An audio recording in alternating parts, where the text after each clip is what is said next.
Hi class, my name is Tanya Galarza and today I'll be going over Chapter 9, Learning, Memory, and Product Positioning. Learning is essential to the consumption process.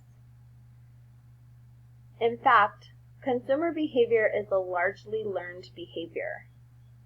Learning is any change in the content or organization of long-term memory or behavior and is the result of information processing. An example is, at an early age, we learned that buttons get responses. Research suggests that most crosswalk buttons are not hooked up to anything, and people continuously push them endlessly in expectation of an effect. Short-term memory is also known as working memory, which is in real time in use. Limited capacity to store information. It's kind of like you think about a computer, the active files holding the information while it's being processed. There is maintenance rehearsal, which is necessary to retain information, and maintenance rehearsal is a continual repetition of a piece of information. Chunking is in organizing items into groups of related items that can be processed as a single unit. Chunking can greatly aid in the transfer and recall of information from memory. Marketers can help consumers chunk product information by organizing detailed attribute information and messages around the more general benefits they create.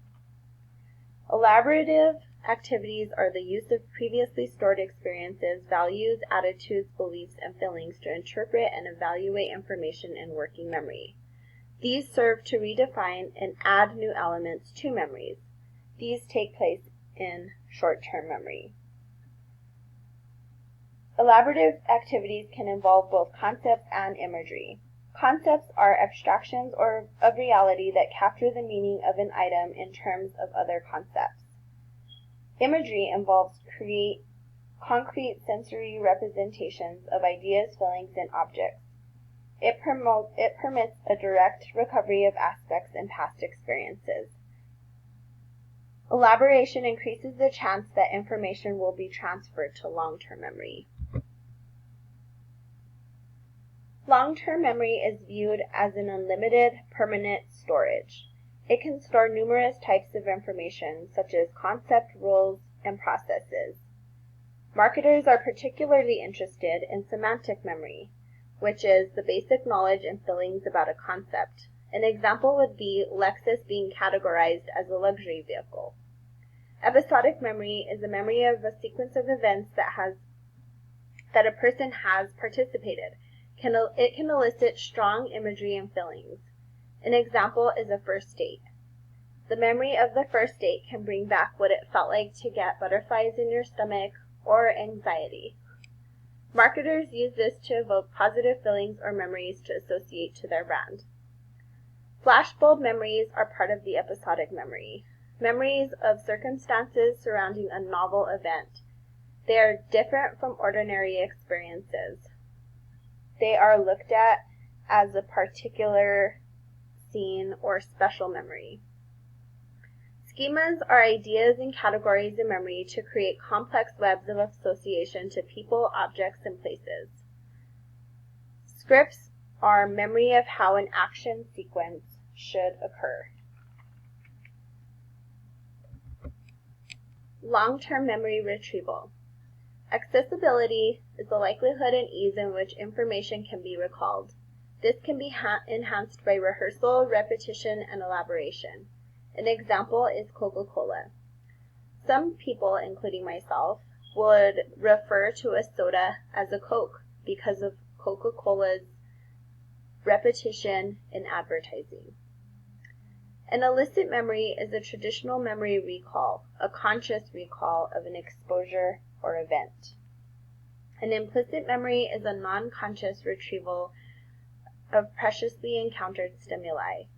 It's a sense of familiarity, a feeling, or a set of beliefs about an item without awareness of when and how they were acquired.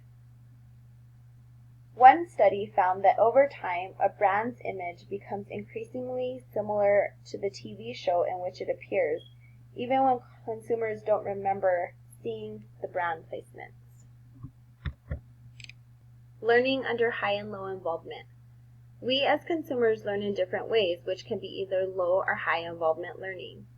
High involvement learning is when an individual is motivated to acquire information, such as a new parent reading a parent magazine before having a baby. The learning is motivated because they want to learn as much as possible before having that baby. Low involvement learning is when an individual is paying only limited or indirect attention to an advertisement or message, which would be if you're watching TV and a commercial comes on for a product that you're not interested in, there will be little or no desire to learn about that product. Learning under high and low involvement includes conditioning, which is classical conditioning or operant conditioning. Conditioning is a set of procedures that marketers can use to increase the chance that an association between two stimulus is formed or learned. Classical conditioning creates an association between a stimulus, which is the brand name, and response, which is the behavior or feeling, and it is generally low involvement. An example would be hearing popular music, which is the unconditioned stimulus, which automatically elicits a positive emotion, which is the unconditioned response.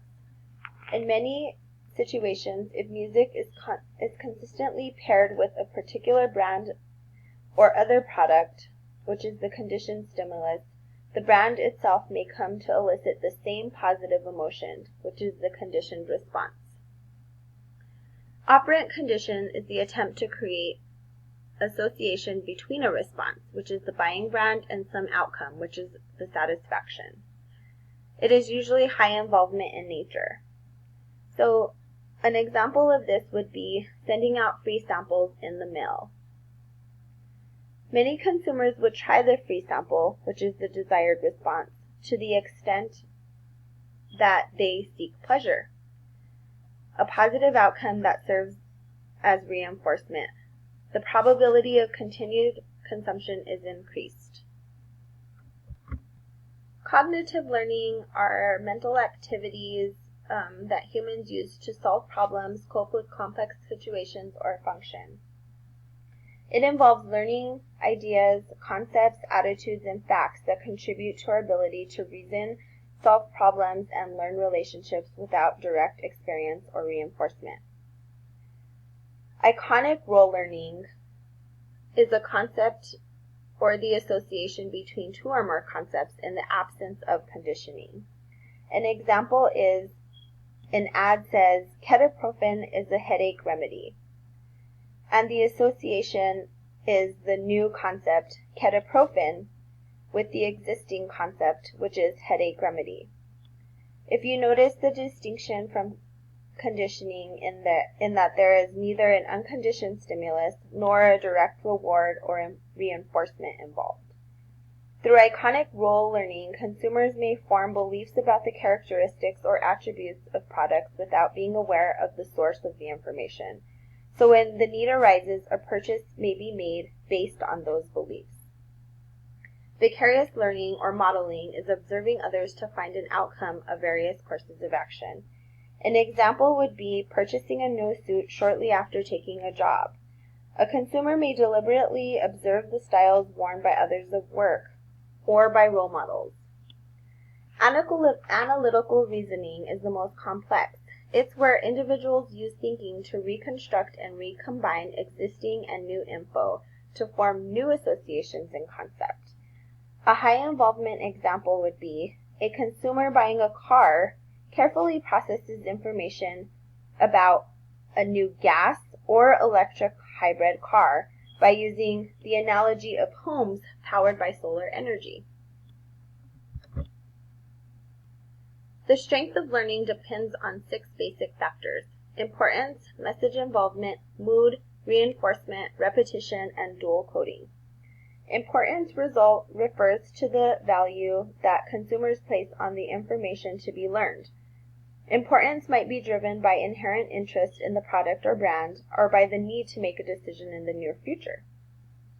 Message involvement is when a consumer is not motivated to learn the material. Processing can be increased by causing the person to become involved with the message. For example, playing an instrumental version of a popular song with lyrics related to product attributes, like a rock in Chevrolet's pickup ads. This may cause people to sing along either out loud or mentally. This deepened involvement with the message, relative to merely listening to the lyrics being sung, increases the extent of processing of the message and memory of the associated feature or theme.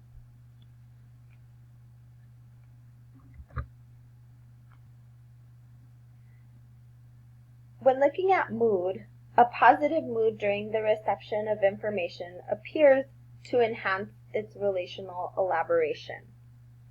It is compared with and evaluated against more categories. This produces a more complete and stronger set of linkages among a variety of brands and concepts, which in turn enhances retrieval. Reinforcement is anything that increases the likelihood that a given response will be repeated in the future. A positive reinforcement will be if a couple likes Mexican food and goes to a Chipotle restaurant and has a great experience with the food and service, they are more likely to go back there to dine out again. Repetition enhances learning and memory by increasing the accessibility of information in memory or by strengthening the associative linkages between concepts. The more times people are exposed to information or engaged in behavior, the more they will learn. Dual coding is when consumers can store or code information in different ways. Storing the same information in dual ways results in more internal pathways for retrieving information. This in turn can increase learning and memory. Memory interference. Sometimes consumers have difficulty retrieving a specific piece of information because other related information in memory gets in the way. This effect is referred to as memory interference. A common form of interference is marketing in competitive advertising. Avoid having ads appear in the same set of ads as competitors. Strengthen initial learning. If consumer has an initial strong learning, the product will have less memory interference, but also can cause difficulties when rebranding. Reduce similarity for competing ads that make an ad unique to hinder memory interference. Provide external retrieval cues. If a consumer can pull from their memory a trigger recall of brand information, they will have less memory interference. Brand image is what people think and feel when they hear and see a brand name. Product positioning is when a marketer decides they want the members of a market segment to think and feel in a certain way about a brand relative to competing ads. And product repositioning is the opposite. It's the decision to alter the way the market views a product. It can be costly and can take years to accomplish. Brand equity is the value consumers assign to a brand above and beyond the functional characteristic of the product. For example, many people pay a significant premium for Bayer aspirin relative to store brands of aspirin, although they are chemically identical.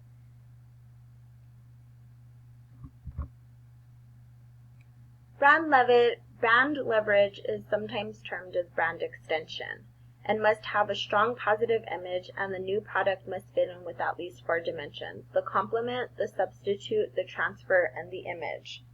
The complement is the two products when used together. The substitute is the new product that can be used instead of the original.